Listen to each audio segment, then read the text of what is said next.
Used batteries, gas canisters, camouflage netting, even treadmills. Over a decade of equipment to be sorted, processed, recycled and redistributed in what could be the world's biggest junkyard.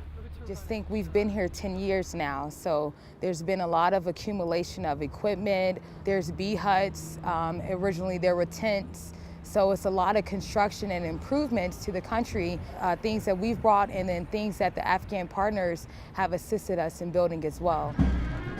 As US military bases either close or are handed over to Afghan forces, excess equipment is channeled through what the Americans call retrosort or retrograde yards, where it's either donated to Afghan security forces, put back into the army system, or shipped back to the United States. Forward operating base Sharana is the transport hub for a plethora of smaller bases throughout eastern Afghanistan.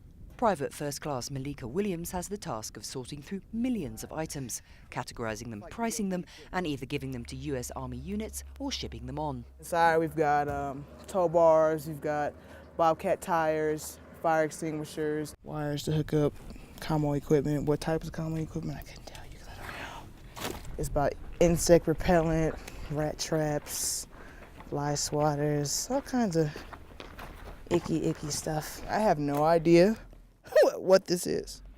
Actually, this one's pretty good.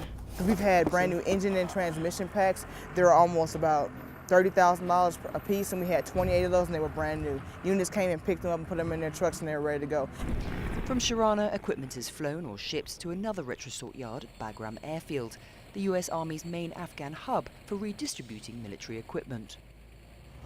As you see, there's vehicles and traffic, soldiers walking in and around. It can be chaotic, but it's controlled chaos. From radio batteries to armoured vehicle parts, if it's not needed, chances are it'll end up here in Bagram Retrosort Yard, where since December of last year, $185 million worth of equipment has been processed, saving the US taxpayer thousands in transportation costs. The process goes where if a base is being closed, they will go to a base or a COB, make an assessment to see what is available there, what we can give to the Afghanis, or what we can bring back into the army system and make sure we can save some tax dollar. 100 containers or connexes a week from COPs or combat outposts are opened here by over 100 personnel working 24/7.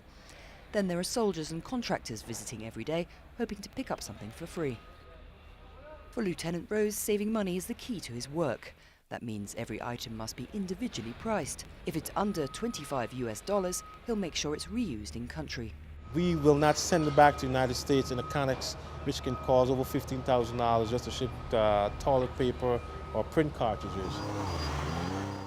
Every container opened is a surprise, but nothing goes to waste. I was picking up a kicker box full of mannequins, and I decided I wanted to do something random, so I put it on here, and every time you go by, people just high five. It's one of the things that just keeps morale up.